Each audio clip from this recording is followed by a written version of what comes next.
नमस्कार। Dayanand online classes में आपका हार्दिक स्वागत है। आज मैं लेकर आया हूँ 10th क्लास की साइंस। 10th क्लास की साइंस में सबसे पहले हम चैप्टर नंबर 8 पढ़ रहे थे, कार्बन एवं उसके यौगिक। कार्बन एवं उसके यौगिकों में हमने कार्बन की विशेषताएं पढ़ी थी और कार्बन की विशेषताओं के बाद में हमने पढ़ा था इलेक्ट्रॉन बिंदु संरचना। अब इलेक्ट्रॉन बिंदु संरचना के बाद में हम जो अगला टॉपिक पढ़ेंगे वह पढ़ेंगे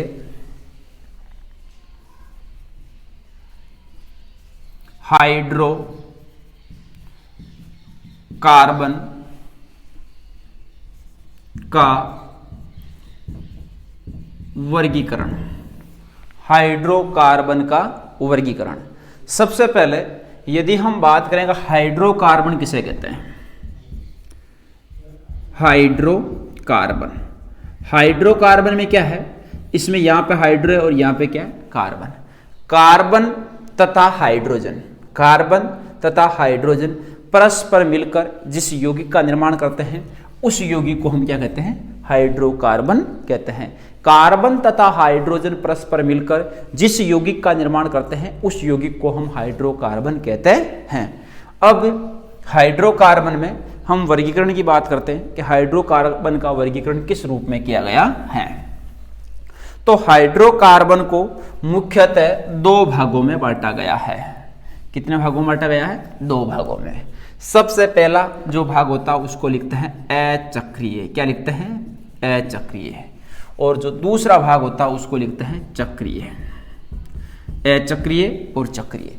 अचक्रीय और चक्रीय का मतलब कि अचक्रीय में जो कार्बन की रिंग रहेगी उसका प्रथम कार्बन अंतिम कार्बन से नहीं जुड़ा रहेगा, और चक्रीय में जो कार्बन की संरचना रहेगी उसका प्रथम कार्बन अंतिम कार्बन से जुड़ा हुआ रहेगा। तो इसमें हम अचक्रीय और चक्रीय के रूप में, यदि कार्बन की स्थिति इस प्रकार से है तो वह कैसा है, अचक्रीय, प्रथम कार्बन अंतिम कार्बन से नहीं जुड़ा हुआ है। और यदि चक्रीय की बात करें तो चक्रीय में जो कार्बन रहेगा वह इस प्रकार की प्रकृति में रहेगा, यानी प्रथम इसको माना तो अंतिम ये है, दोनों आपस में जुड़े हुए रहेंगे। अब जो अचक्रीय हाइड्रोकार्बन होते हैं इनको पुनः दो पार्टों में विभाजित किया गया है, और जो प्रथम पार्ट होता है वह होता है संतृप्त। कैसा होता है, संतृप्त। और जो सेकंड पार्ट होता है वह होता है असंतृप्त। कैसा होता है, असंतृप्त। एक तो इसका संतृप्त है और दूसरा कैसा है, असंतृप्त। जो असंतृप्त अचक्रीय हाइड्रोकार्बन है, संतृप्त और असंतृप्त, संतृप्त अचक्रीय हाइड्रोकार्बन, असंतृप्त अचक्रीय हाइड्रोकार्बन। संतृप्त हाइड्रोकार्बन का पुनः एक डिवाइडेशन है, उसको हम बोलते हैं एल्केन। क्या बोलते हैं, एल्केन। जबकि असंतृप्त हाइड्रोकार्बन है, इसके पुनः दो भाग होते हैं, उसको हम बोलते हैं, एक को बोलते हैं एल्किन और एक को बोलते हैं एल्काइन। एल्काइन, एक एल्किन है और दूसरा कौन सा है, एल्काइन। संतृप्त और असंतृप्त, यानी जो अचक्रीय हाइड्रोकार्बन था, अचक्रीय हाइड्रोकार्बन को पुनः दो भागों में डिवाइडेशन किया गया है, एक संतृप्त है एक ऐसा असंतृप्त। एक में क्या, एल्केन, और दूसरा में क्या है, एल्किन और एल्काइन। इसके बाद में जो आपका चक्रीय हाइड्रोकार्बन होता है, यदि हम चक्रीय हाइड्रोकार्बन की बात करें तो चक्रीय हाइड्रोकार्बन पुनः दो भागों में बांटा गया। कितने भागों में बांटा गया, दो भागों में। इसका एक पार्ट होता है एलिसाइक्लिक, एक पार्ट तो एलिसाइक्लिक होता है और दूसरा पार्ट होता है एरोमेटिक। कैसा होता है, एरोमेटिक। एक एलिसाइक्लिक है और एक एरोमेटिक है, एलिसाइक्लिक और एरोमेटिक। अब एरोमेटिक के पुनः दो पार्ट होते हैं, उसमें होता है एक तो समचक्रीय और एक कैसा होता है, विषम चक्रीय। तो इसका जो फर्स्ट पार्ट है वह होता है समचक्रीय और सेकंड पार्ट होता है वह होता है विषम चक्रीय। कैसा होता है, विषम चक्रीय। तो देखो, हम सबसे पहले जो हाइड्रोकार्बन है, कार्बन तथा हाइड्रोजन, कार्बन तथा हाइड्रोजन परस्पर मिलकर जिस यौगिक का निर्माण करते हैं उसे हम हाइड्रोकार्बन कहते हैं। वर्गीकरण दो भागों में बांटा गया, अचक्रीय और चक्रीय। अचक्रीय हाइड्रोकार्बन है, उसके दो पार्ट होते हैं, एक संतृप्त होता है, एक कैसा होता है, असंतृप्त होता है। संतृप्त में एल्केन आता है, असंतृप्त में एल्किन और एल्काइन आता है। चक्रीय के दो पार्ट होते हैं, एक एलिसाइक्लिक और दूसरा एरोमेटिक होता है।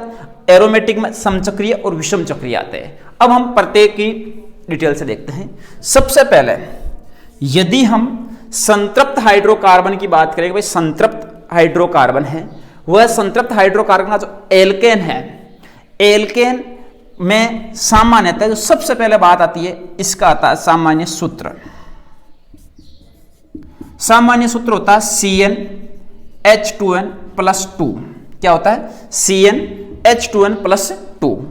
इसके बाद में जो सामान्य सूत्र हो गया, सामान्य सूत्र के बाद में इसमें लगने वाला जो अनुलग्न होता है, क्या होता है? अनुलग्न। अनुलग्न आता है N। क्या आता है? N।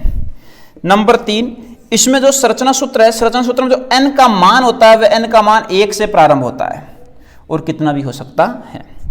नंबर 4, इसको हम संतृप्त अचक्रीय हाइड्रोकार्बन भी कहते हैं, संतृप्त अचक्रीय हाइड्रोकार्बन भी कहते हैं। और नंबर 5 जो विशेष बिंदु है, नंबर 5वां आपको ध्यान रखना है कि इस प्रकार का जो नाम है वह हमेशा अधिकतर पूछा जाता है। तो नंबर 5 में इसको बोलते हैं पैराफिन। क्या बोलते हैं? पैराफिन।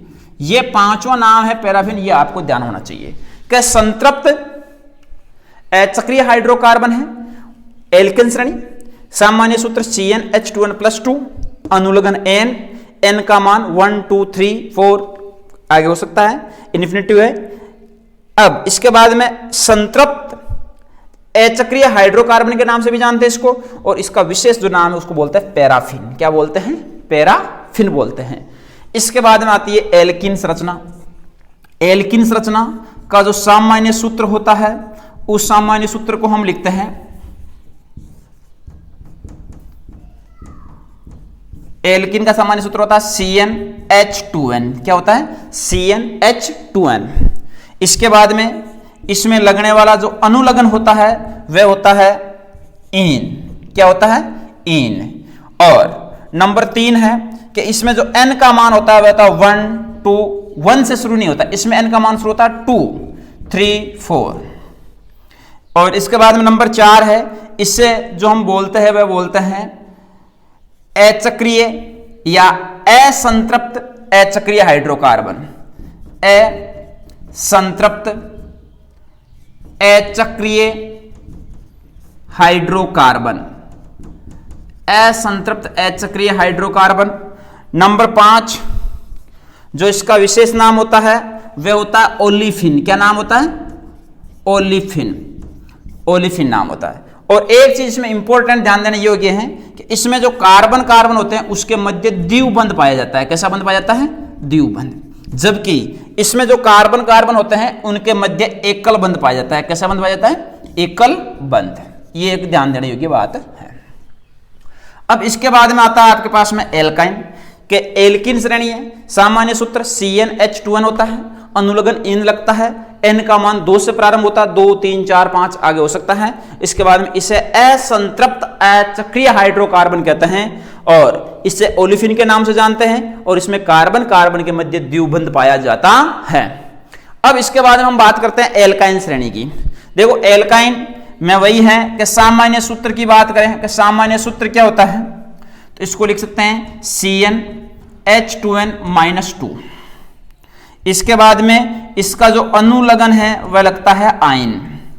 क्या लगता है? आयन।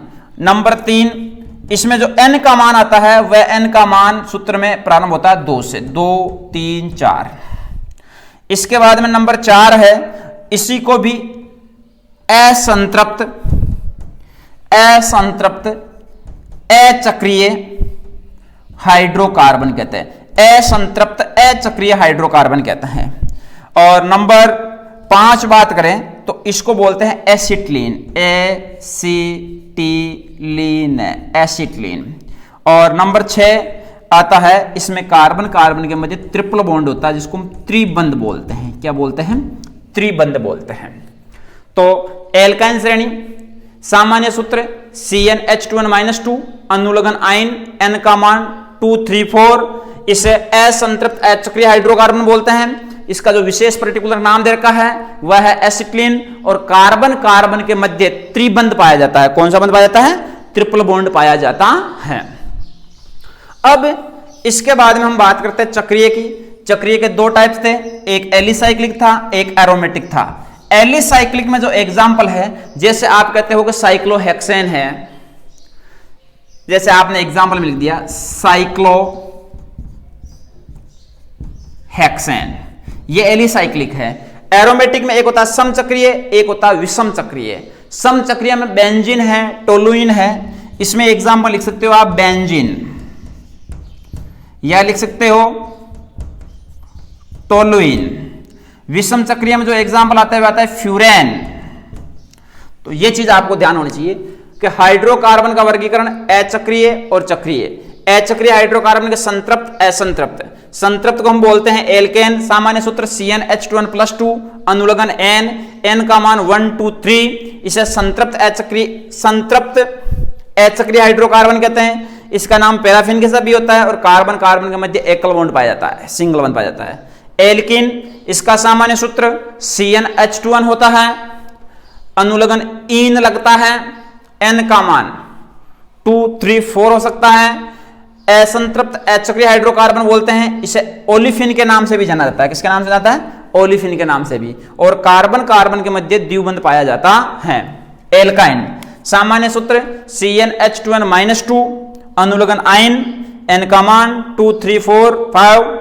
इसे असंतृप्त अचक्रीय हाइड्रोकार्बन कहते हैं, एसिटिलीन के नाम से भी जानते हैं, त्रिबंध पाया जाता है।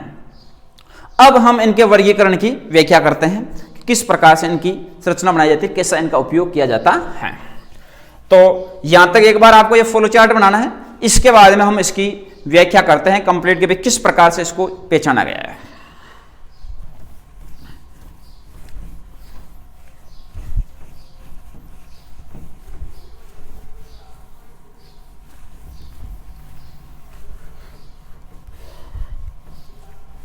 इनकी व्याख्या करने से पहले जो हाइड्रोकार्बन है,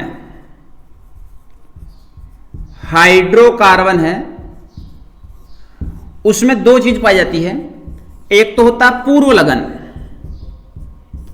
और एक होता है अनुलगन। एक तो क्या होता है? पूर्व लगन, एक होता है अनुलगन। यदि हम हिंदी से इसकी तुलना करें तो हिंदी में जो जिनको हम बोलते हैं उपसर्ग, उसी प्रकार से साइंस में वे क्या कहलाते हैं? पूर्व लगन। और हिंदी में जो प्रत्यय होता है उनको हम साइंस में क्या बोलते हैं? अनुलगन बोलते हैं। तो पूर्व लगन के रूप में जो कार्बन है, जितने भी कार्बन की संख्याएं होती हैं वे किसके रूप में मानी जाती हैं? पूर्व लगन के रूप में मानी जाती हैं। और जो इसमें बीच में बंद पाए जाते हैं हाइड्रोजन के रूप में, उसको हम क्या बोलते हैं? अनुलगन बोलते हैं। जैसे कार्बन फर्स्ट, सेकंड, थर्ड, 4 5 6 7 8 9 और 10, ये कार्बन है। यदि इनको पूर्व लगन हम मान लेंगे तो क्या बोलेंगे? Meth, eth, prop, but, pent, hex, hept, oct, non, deca. Meth, eth, prop, but, pent, hex, hept, oct, non, deca. आप ये बोल सकते हो meth, eth, prop, meth, eth, prop, but. याद कैसे करना? Meth, eth, prop, but, pent, hex, hept, oct, non, deca. Meth, eth, prop, but, pent, hex, hept, oct, non, deca. तो ये जो जितने भी कार्बन की संख्याएं होती हैं, उन कार्बन की संख्याओं को हम मानते हैं पूर्व लगन। क्या मानते हैं? पूर्व लगन। अनुलगन में यदि कार्बन कार्बन के मध्य एकल बंध है तो इसको बोलते हैं एन। क्या बोलते हैं? एन। कार्बन कार्बन के मध्य डबल बॉन्ड है तो इसको क्या बोलते हैं? इन। और कार्बन कार्बन के मध्य ट्रिपल बॉन्ड है तो इसको क्या बोलते हैं? आयन। तो ये चीजें आपको पता होनी चाहिए कि ये तो पूर्व लगन है और ये क्या है? आपके अनुलगन है। कि meth, eth, prop, but, pent, hex, hept, oct, non, deca 10 तक पूर्व लगन हो गए। एन, इन, आइन ये इनके अनुलगन हो गए। अब देखो सबसे पहले हम लेते हैं एल्केन। क्या लेते हैं? एल्केन।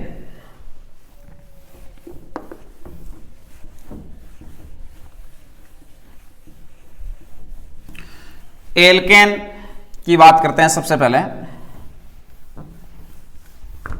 तो एल्केन में इसको सबसे पहले तो हम संतृप्त हाइड्रोकार्बन कहते हैं। और यदि एल्केन का जो सामान्य सूत्र है, संरचना सूत्र, सामान्य सूत्र वह है CnH2n+2 है। आपने उसमें यह कहा था कि जो n का मान है वह हम 1 से प्रारंभ कर सकते हैं। जैसे आपको दे रखा है n बराबर 1 और उसका नामकरण करना है। इस सूत्र में लिखेंगे n का मान कितना है? 1 इंटू h आ गया C1H2 इंटू n का मान कितना है? 1 + 2 C1H2 + 2 C1H4। ये आता कि नहीं आता है? अब इसका नामकरण करना है। नामकरण में यदि आप हाइड्रोकार्बन का नाम लिखोगे, किसका नाम लिखोगे? हाइड्रोकार्बन का। तो हाइड्रोकार्बन के नामकरण में क्या है? सबसे पहले क्या लिखना है आपको? पूर्व लगन। बाद में क्या लिखना है? अनुलगन। क्या लिखना है? अनुलगन। तो देखो देखें, कार्बन कितना है? 1। कार्बन के बाह्यतम कोश में कितने इलेक्ट्रॉन होते हैं? 4। हाइड्रोजन कितने हैं? 4। कौन सा बॉन्ड बनाते हैं? सिंगल बंध। सिंगल बंध के लिए आप अनुलगन क्या लेते हो? N। क्या लेते हो? N। अब यहां पे देखो कार्बन कितना है? 1। कार्बन 1 है तो जो आपने पूर्व लगन पढ़ेंगे meth, eth, prop, but, pent, hex, hept, oct, non, dec, उसमें जो कार्बन फर्स्ट है उसको आपने क्या बोला था? मेथ। क्या बोला था? मेथ। प्लस एकल बंध के लिए अनुलगन क्या आता है? N। तो ये क्या बन जाएगा? मेथेन। क्या बन जाएगा? मेथेन। तो ये इसकी संरचना सूत्र बन गया। इस प्रकार से आपको ध्यान देना है। यदि हम एक एग्जांपल और लें, यदि आपको दे दिया कि n बराबर 3, कितने दे दिए? n बराबर 3, तो आपके पास में सूत्र है CnH2n+2। n का मान कितना है? 3। 2 इंटू 3 + 2, यानी n का मान 3 है तो C3H2 इंटू 3 + 2 है। तो यहां पे ध्यान देना कि C3H2 इंटू 3 + 2, तो C3 इसमें आप 3 दूनी 6, तो यहां पे क्या लिख दोगे? 6 + 2 कितने हो जाएंगे? 8 हो जाएंगे। अब इसका आपको नामकरण करना है। नामकरण में क्या है? पूर्व लगन प्लस अनुलगन। तो पूर्व लगन प्लस अनुलगन, पहले संरचना देख लो। कार्बन कितने? 3, 1 2 3। हाइड्रोजन कितने हैं? 8 हैं। 1 2 3 4 हो जाएंगे। 1 2 3 और 4, 1 2 3 और 4, 1 2 3 4 5 6 7 8। 8 हाइड्रोजन की आवश्यकता थी, 8 आ गए। H ये 8 हाइड्रोजन लगा दो। लगा दिए तो क्या बन गया? C3H8 बन गया। अब आपको नामकरण करना है। नामकरण में क्या लिखोगे? पूर्व लगन प्लस अनुलगन। पूर्व लगन में कार्बन 3 को आपने क्या बोला था? Meth, eth, prop. क्या बोला था? प्रोप। बंद कौन सा है? सिंगल। अनुलगन क्या लगेगा? N। क्या बोलेंगे? प्रोपेन। क्या बोलेंगे? प्रोपेन। इसी प्रकार से यदि हम एक एग्जांपल और लेते हैं, देखो देखें,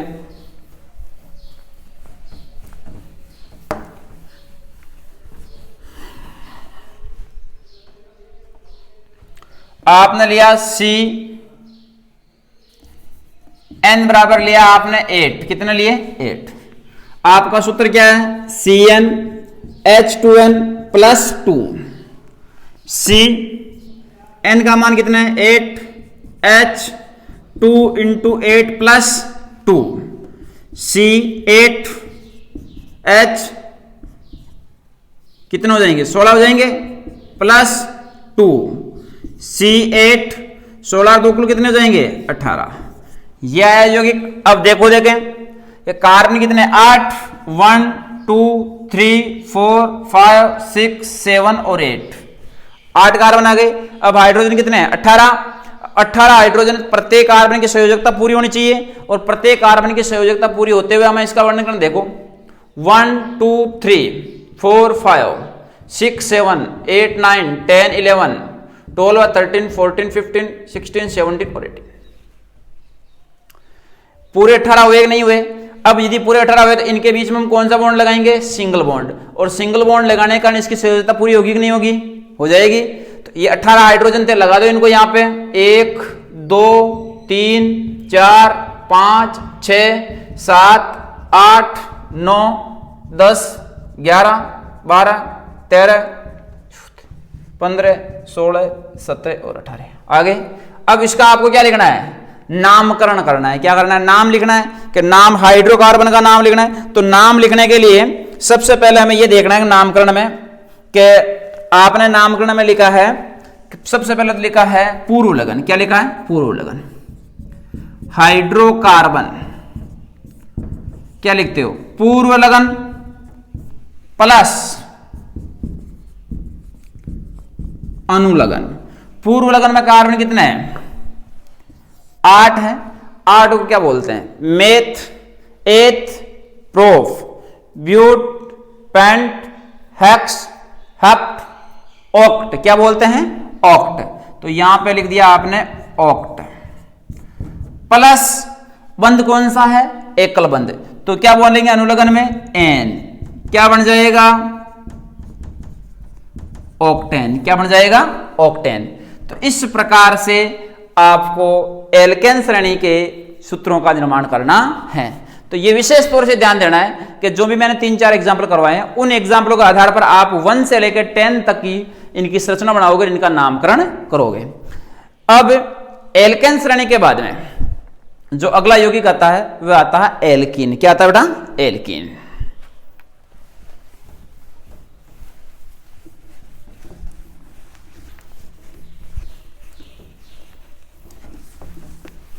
एल्कीन जो श्रेणी है उस श्रेणी में आपको जो सबसे इंपॉर्टेंट नाम है ओलिफिन, उनको याद रखना है। और एल्केन श्रेणी में था पैराफिन। तो ओलिफिन के लिए अब सबसे पहले हम नंबर 2 श्रेणी है वह लेते हैं आपकी एल्कीन श्रेणी। एल्कीन श्रेणी में सबसे पहले तो इसका जो सूत्र है वह है CnH2n। नंबर सेकंड उसमें लगने वाला जो अनुलगन है वह है आपके पास में ईन। नंबर थर्ड है इसमें जो कार्बन कार्बन के बीच में बनने वाला जो बंध है वह बंध है द्विबंध। कैसा बंध है? द्विबंध। नंबर 4 जो n का मान है वह कहां से प्रारंभ होता है? 2 से। और नंबर 5 हम इसको जो बोलते हैं वह होता है ओलिफिन। ये विशेष है, इसको ध्यान रखना। अब यदि मैं ये बोलूं कि इसका मान n 2 से ही क्यों आता है, n 1 क्यों नहीं आता है, इसके लिए देखना एक बार। यदि आपका सूत्र है CnH2n, CnH2n। अब CnH2n में यदि आप n बराबर 1 लेते हो और यहां पे लिखो एक CnH2n, इसमें 1 लेते हैं इसमें 2 लेते हैं, C1H2 into 1, C2H2 into 2, C1H2, यहां पे C2H4। अब देखो ये कार्बन 1 आ गया लेकिन इस पे हाइड्रोजन कितने लगे हुए हैं? 2। क्या इसके अणुसूत्र का निर्माण होता है? क्या कार्बन की संयोजकता पूरी होती है? नहीं होती है। तो इसके लिए इसको एल्केन श्रेणी में ही माना जाता है, एल्कीन श्रेणी में नहीं माना जाता है। अब यहां पे लिखा आपने CnH2n, n के बराबर कितना लिया था आपने? 2। n बराबर 2 लिया। अब 2 के लिए आपने लिखा CnH2n, C2H2 इंटू 2, तो C2H4 बन गया। अब इसकी संरचना की बात करें तो कार्बन कितने हैं? 2। हाइड्रोजन कितने हैं? 4। एक कार्बन लिए कितना हाइड्रोजन है? 2। लगा दिए। अब इसकी संयोजकता के लिए 1 2 3 4, 1 2 3 4 हो जाएगा। अब देखो इसका नामकरण करना है हाइड्रोकार्बन का। हाइड्रोकरण के नामकरण में सबसे पहले हम क्या लिखेंगे, पूर्व लगन प्लस अनुलगन। तो पूर्व लगन प्लस अनुलगन है। पूर्व लगन में कार्बन 2 है, कार्बन 2 को क्या बोलते हैं, मेथ, और 2 नंबर पे क्या आता है, एथ। प्लस अनुलगन क्या बताया आपने, इन। क्या बताया, इन। क्या बन गया, एथीन। क्या बन गया, एथीन। तो ये आपको n बराबर 2 लेके आपने एल्किन श्रेणी का भी नामकरण कर लिया, नाम बना दिया हाइड्रोकार्बन के रूप में। यदि आप यहां पे लेते हो n बराबर 5, कितने लेते हो, n बराबर 5, तो इसके लिए देखो CnH2n है, C 5, 2 × 5, 5 दूनी 10, हुआ कि नहीं हुआ। अब ये हुआ, तो यहां पे यदि इसके हम नामकरण की बात करते हैं कि नामकरण, तो सबसे पहले वही है कि सबसे पहले क्या लिखना है आपको, पूर्व लगन, उसके बाद में क्या लिखना है, अनुलगन। पूर्व लगन और अनुलगन की यदि हम बात करते हैं तो सबसे पहले इसकी संरचना बनाए देखें, 1 2 3 4 5। अब 5 कार्बन है और इन 5 कार्बन में हाइड्रोजन कितने हैं, 10। अब देखो 1 2 3, इसमें एकलबंध लगाए हैं तो 1 2 3 4 5 6 7 8 9 और 10। यहां पे एक ही कमी है, यहां पे एक ही कमी है। अब आप कहते हो कि एल्किन श्रेणी जहां पे होती है वहां पे कार्बन कार्बन के मध्य डबल बॉन्ड होता है। कौन सा बॉन्ड होता है, डबल बॉन्ड। तो डबल बॉन्ड के लिए किसी भी एक कार्बन के मध्य हम द्विबंध लगा सकते हैं। तो यहां पे आपने क्या लगाया, डबल बॉन्ड लगा दिया। प्रत्येक संयोजकता पूरी हो जाएगी कि नहीं हो जाएगी। बाकी जगह आपको क्या लगाना है, सिंगल बॉन्ड लगाना है। हाइड्रोजन कितने हैं आपके पास में, 10 हैं, 1 2 3 4 5 6 7 8 9 और 10, पूरे हुए कि नहीं हुए। तो ये इसकी संरचना बन गई।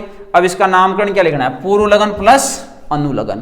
तो पूर्व लगन प्लस अनुलगन लिखना। पूर्व लगन में कार्बन 5 को क्या बोलते हैं, पेंट बोलते हैं। प्लस अनुलगन क्या होता है, इन। क्या बन जाएगा, पेंटीन। पेंट प्लस इन तो क्या बन जाएगा, पेंटीन। तो इसमें किसी प्रकार की कोई प्रॉब्लम नहीं होनी चाहिए। तो ये एल्किन थे। एक दो एग्जांपल और देखते हैं एल्किन के, देखें कि एल्किन की और भी किस प्रकार से संरचना बनती है। 4 एग्जाम्पल में बताता हूं, बाकी जितने भी हैं उन सब की आपको प्रैक्टिस करनी है। और जहां पे यदि किसी प्रकार की कोई प्रॉब्लम हो तो कमेंट में जरूर बताना है। लेकिन इनको आपको एक बार व्यवस्थित तरीके से कॉपी में सूत्र का यूज करके n का मान लेके बनानी है संरचना। जितनी बार आप प्रैक्टिस करोगे उतना ही अच्छी तरह से कवर होगा। अब देखो एक दो एग्जाम्पल और लेते हैं।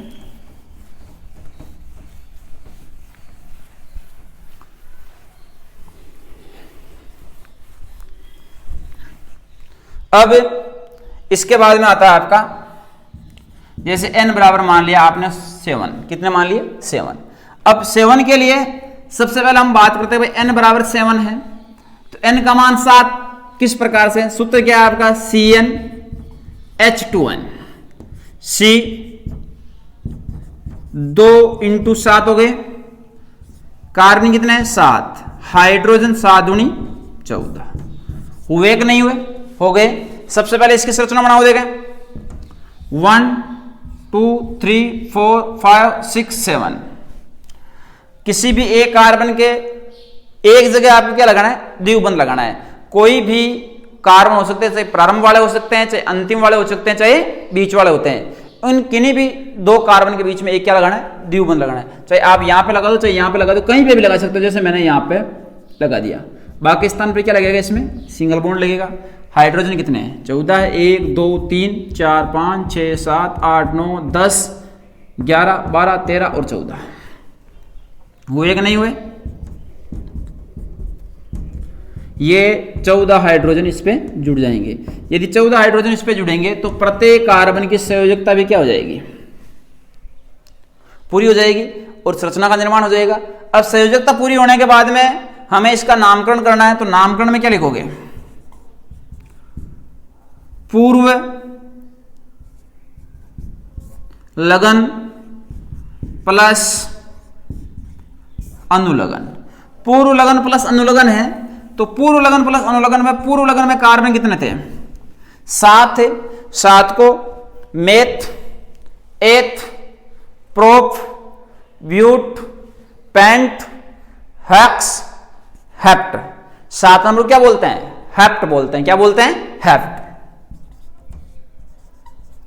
प्लस अनुलग्न में क्या लगेगा? द्विबंध है तो इन, इसको हम क्या बोलेंगे? हेप्टीन। क्या बोलेंगे? हेप्टीन। यानी 7 नंबर कार्बन था, हेप्ट बोल दिया, अनुलग्न इन लगा दिया, संरचना क्या बन गई? हेप्टीन बन गई। तो अब ये हेप्टीन की जो संरचना बनी है, इस रचना के बाद में हमें ये ध्यान रखना है कि ये एक कार्बन की श्रृंखला के रूप में है, इसी प्रकार से इनका नामकरण करना है। एक और लेते हैं एग्जांपल इसका, देखो यहां तक हो गए n बराबर 7। अब यहां पे हम मान लेते हैं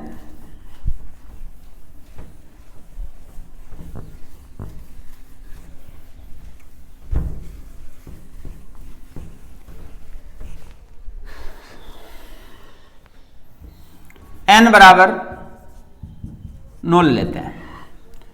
Cn H2n, C n का मान कितना? 9, H 2 इंटू 9 तो C9H कितने हो जाएंगे? 18 हो जाएंगे।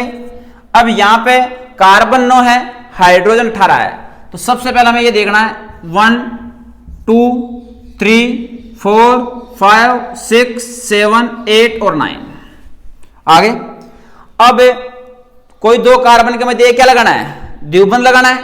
तो द्विबंध लगाना है तो यहां पे लगा दो चाहिए आप अब की बार, और प्रत्येक कार्बन के में संयोजकता पूरी करते हुए क्या लगाना है? हाइड्रोजन लगाना है। बाकी के मध्य क्या लग जाएगा? सिंगल बॉन्ड लग जाएगा। 1 2 3 और 4 हो जाएंगे। यहां पे भी 1 2 3 और 4, यहां पे 4। तो इस प्रकार से प्रत्येक कार्बन की संयोजकता क्या हो जाएगी? पूरी 1 2 3 4 हो जाएगी। अब देखो आपके पास में जितने आपने बॉन्ड लगाए उतना हाइड्रोजन है कि नहीं है? 1 2 3 4 5 6 7 8 9 10 11 12 13 14 15 16 17 18 है ना? यदि आपके पास में 18 हाइड्रोजन है तो और 18 आपने बॉन्ड लगाए, तो इसका मतलब क्या? आपके द्वारा बनाई गई स्ट्रक्चर बिल्कुल क्या है? राइट है। 1 2 3 4 5 6 7 8 9 10 11 12 13 14 15 16 17 और 18 बनी कि नहीं बनी? बन गई। अब आपको क्या करना है? इसका नामकरण कर, नाम लिख देते। इसका क्या नाम आता है? तो नाम वही है, हाइड्रोकार्बन का नाम लिखना है। तो हाइड्रोकार्बन का यदि आपको नाम लिखना है तो हाइड्रोकार्बन का नाम लिखने के लिए सबसे पहले क्या लिखोगे आप? पूर्व लगन। क्या लगाएंगे? पूर्व लगन। इसके बाद में क्या लिखेंगे? अनुलग्न। क्या लिखेंगे? अनुलग्न। पूर्व लगन में कार्बन कितने हैं? 9 कार्बन है। Meth, eth, prop, but, pent, hex, hept, oct, non. 9 को क्या बोलते हैं? नॉन।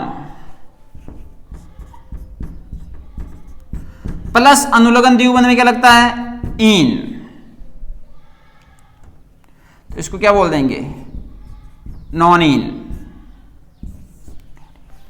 बन जाएगा नहीं बन जाएगा? तो ये आपको विशेष तौर से इनकी संरचनाएं ध्यान देनी है। और इसके साथ मैं वापस बता रहा हूं कि एल्केन श्रेणी में आपको पैराफिन याद रखना है, और एल्किन श्रेणी है उसमें आपको ओलिफिन याद रखना है। एल्केन श्रेणी होती है वह संतृप्त हाइड्रोकार्बन होते हैं, एल्किन श्रेणी होती है वह असंतृप्त हाइड्रोकार्बन होते हैं। अब नंबर तीसरी श्रेणी आती है, उसका नाम है एल्काइन श्रेणी। एल्काइन श्रेणी। एल्काइन श्रेणी में सबसे पहले सूत्र की बात करते हैं, CnH2n-2। इसके बाद में इसमें आने वाला जो अनुलग्न है, अनुलग्न आता है आइन। क्या आता है? आइन। कार्बन के मध्य लगने वाला जो बंध होता है वह होता है त्रिबंध। कैसा बंध होता है? त्रिबंध। अब कार्बन कार्बन के मध्य लगने वाला बंध त्रिबंध है, और इसमें इसको जो विशेष नाम से जाना जाता है वह होता है एसिटिलीन। क्या होता है? एसिटिलीन।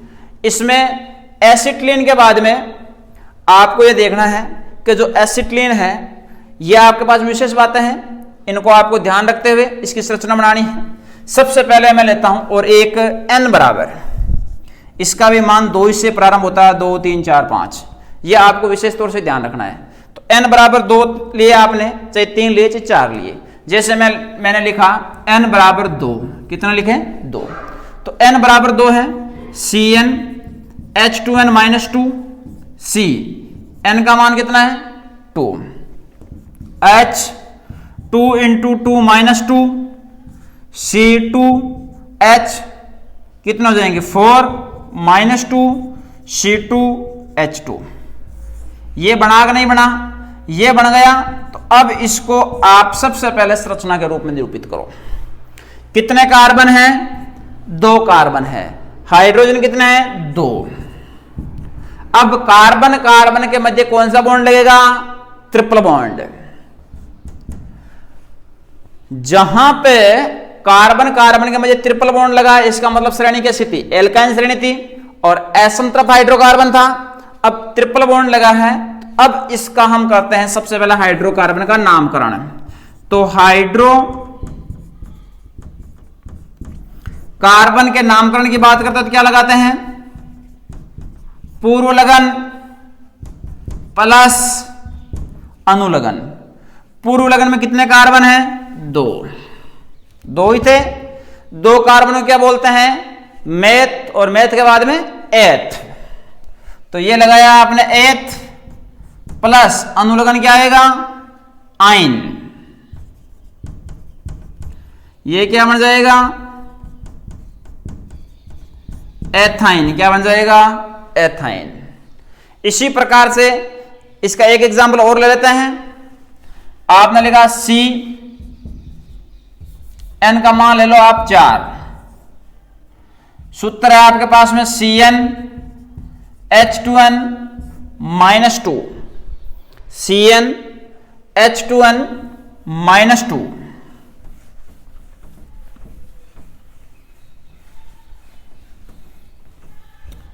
इधर देखो Cn H2n माइनस 2 में Cn H2n माइनस 2 है। Cn का मान कितना? 4। H 2 into 4 minus 2, C4 H8 minus 2 है। C4 H कितने बचे? 6। अब संरचना बनानी है। सबसे पहले कार्बन कितने हैं? 4 हैं। अब एल्काइन श्रेणी है, कौन सा बॉन्ड लग जाएगा? ट्रिपल बॉन्ड लग जाएगा। बाकी बीच में क्या लगेगा? Single bond. प्रत्येक की संरचना पूरी कर दो, 1 2 3 4 हो जाएंगी। यहां पे भी 4। इसकी देखो 1 2 3 और 4 पूरी ऑटोमेटिक। 1 2 3 और 4, 1 2 3 4 5 और 6। 6 हाइड्रोजन थे, 6 के 6 आ गए। अब 6 हाइड्रोजन आने के बाद में आपको यहां पे ये ध्यान देना है कि इसका नामकरण करना है। नामकरण में सबसे पहले क्या लिखोगे आप? पूर्व लगन प्लस क्या लिखोगे? अनुलगन। सबसे पहले जो नामकरण की प्रक्रिया है, नामकरण की प्रक्रिया हम लिखेंगे पूर्व लगन, और उसके बाद में क्या लिखेंगे? अनुलगन लिखेंगे। तो पूर्व लगन में कार्बन कितने हैं? 4 कार्बन है।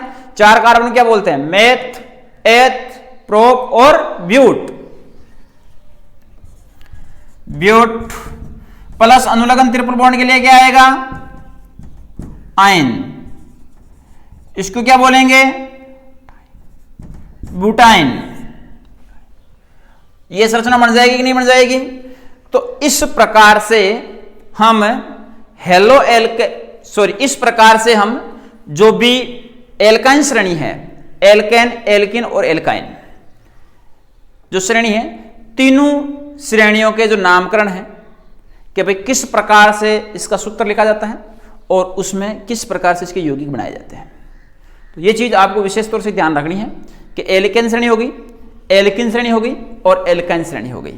यानी एल्केन श्रेणी थी उसको हम पैराफिन बोलते हैं, एल्किन श्रेणी है उसको हम ओलिफिन बोलते हैं, और एल्काइन श्रेणी है उसको हम एसिटिलीन बोलते हैं। तो ये तीनों श्रेणियां इस प्रकार से कंप्लीट की जाती है। अब ये पार्ट था आपका फर्स्ट, अचक्रीय हाइड्रोकार्बन। अब अचक्रीय हाइड्रोकार्बन था। अब जो चक्रीय हाइड्रोकार्बन है, चक्रीय हाइड्रोकार्बन की हम बात कर लेते हैं थोड़ी सी, तो भाई चक्रीय हाइड्रोकार्बन किस प्रकार से निरूपित किए जाते हैं। आपको यहां से विशेष तौर से जो n का मान दे रखा है उसमें यह ध्यान रखना है, एल्केन श्रेणी होती है, एल्केन श्रेणी में n का मान 1 से प्रारंभ होता है, जबकि एल्किन और एल्काइन श्रेणियां होती हैं उनमें n का मान 2 से ही प्रारंभ होता है, दोनों में समान स्थिति में। तो यह चीज आपको ध्यान होनी चाहिए कि एल्किन और एल्काइन श्रेणी में n का मान कितने से प्रारंभ होता है, 2 से। एल्केन में n, एल्किन में इन, एल्काइन में आइन। एल्केन देखो उनके शब्द के पीछे देखो आप, एल्केन एन, एल्किन इन, एल्काइन आइन, तीनों के अनुलग्न उनके पीछे लिखे हुए, तो वही अनुलग्न आपको यहां पे उपयोग में लेने हैं। अब इनके बाद में जो हाइड्रोकार्बन है, दूसरे चक्रीय हाइड्रोकार्बनों का वर्गीकरण था, उन चक्रीय हाइड्रोकार्बनों को हम जानते हैं।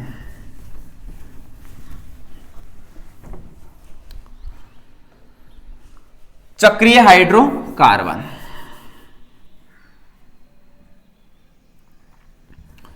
चक्रीय जो भी हाइड्रोकार्बन है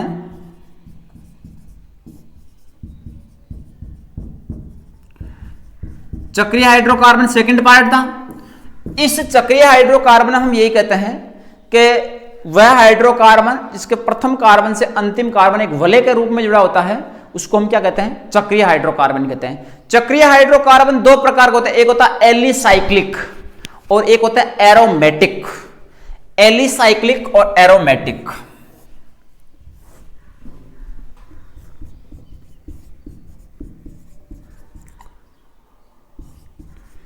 एलिसाइक्लिक और एक होते हैं एरोमेटिक। देखो एलिसाइक्लिक और एरोमेटिक, एलिसाइक्लिक और एरोमेटिक के रूप में ध्यान रखना है कि साइक्लो की जो संरचना होती है, यानी केवल एक कार्बन की रिलेशन जुड़ी होती हैं, उसमें जो अंदर द्विबंध ट्रिपल बॉन्ड नहीं पाए जाते वे किस संरचना होती है, एलिसाइक्लिक होती है, और जिनमें वलय पाई जाती है वे कैसी होती है, एरोमेटिक वलय होती है। अब जो एरोमेटिक वलय, जैसे एलिसाइक्लिक में लिख दिया आपने साइक्लोहेक्सेन, एग्जाम्पल के रूप में क्या लिख दिया, साइक्लोहेक्सेन।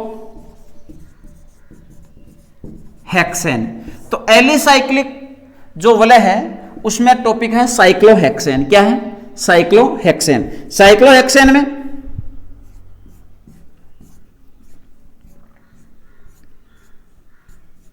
यह संरचना बन गई, ये किसकी वलय है, साइक्लोहेक्सेन की। अब साइक्लोहेक्सेन में प्रत्येक कार्बन पे कितना हाइड्रोजन रहेंगे, 2 हाइड्रोजन रहेंगे। क्या रहेंगे, 2 हाइड्रोजन।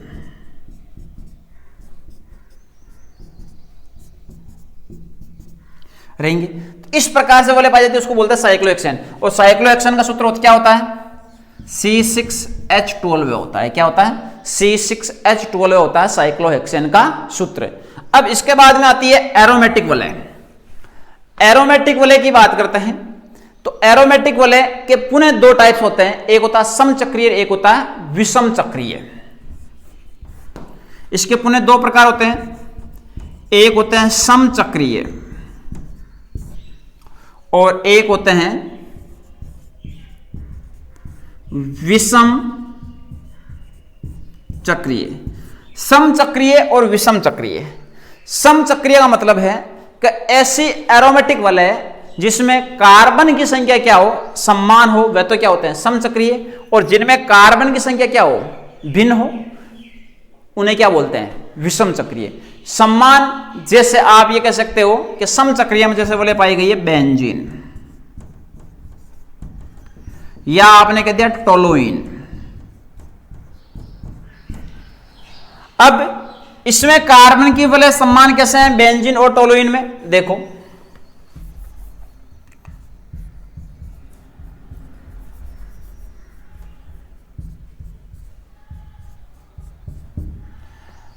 ये साइक्लोहेक्सेन था।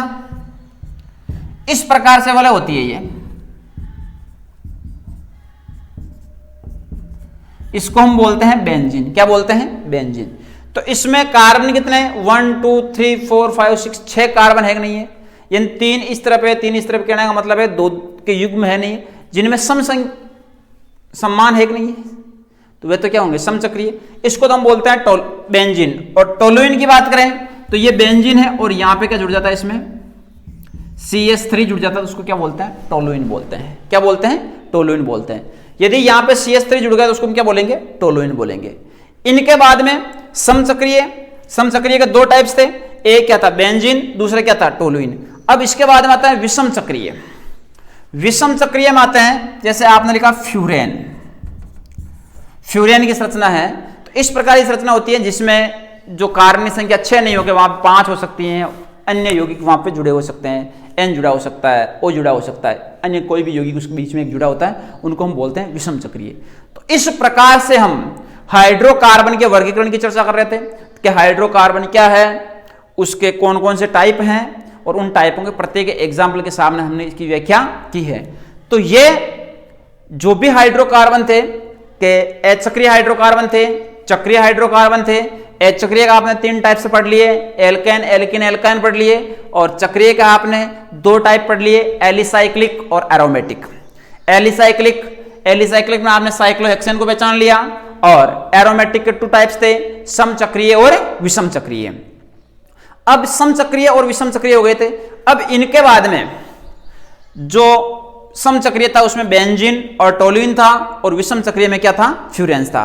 तो इन संरचनाओं को देखते हुए हमें यह ध्यान रखना है कि ये हाइड्रोकार्बन्स के वर्गीकरण थे। जो भी आपकी आगे की बात है इस टॉपिक की, उसमें कार्बनिक यौगिकों की बात करेंगे, और कार्बनिक यौगिकों के साथ ही फिर आएंगे हम नामकरण पे। किस पे आएंगे? नामकरण पे। तो सबसे पहले जो नामकरण है, नामकरण में हम पढ़ेंगे रूढ़ नाम पद्धति, उसके बाद हम पढ़ेंगे व्युत्पन्न पद्धति, और उसके बाद में पढ़ेंगे हम आयुपेशी पद्धति। तो ये नामकरण की प्रक्रिया होगी, और नामकरण की प्रक्रिया के आधार पर हम इनको जानते रहेंगे भाई किन यौगिकों के क्या क्या नामकरण होते हैं। तो इन चीजों को आपको एक बार अच्छी तरह डिटेल से जानना है, और उनकी एक बार बार बार प्रैक्टिस करना है, और बार बार प्रैक्टिस करते हुए इनकी पहचान करनी है। तो अब जो इनकी पहचान के रूप में यदि हम बात करें तो यही है कि प्रत्येक बिंदु को लिखना है और उसके साथ में इसकी पहचान करनी है कि किस प्रकार से आप इनको पहचान कर सकते हो। अब पहचान के बाद में जो हमारी नेक्स्ट क्लास होगी, उस नेक्स्ट क्लास में हम जो टॉपिक लेंगे वे पहले कार्बनिक यौगिकों की पहचान, कार्बनिक यौगिक लेंगे, उनके बाद में इनका नामकरण पढ़ेंगे। जय हिंद।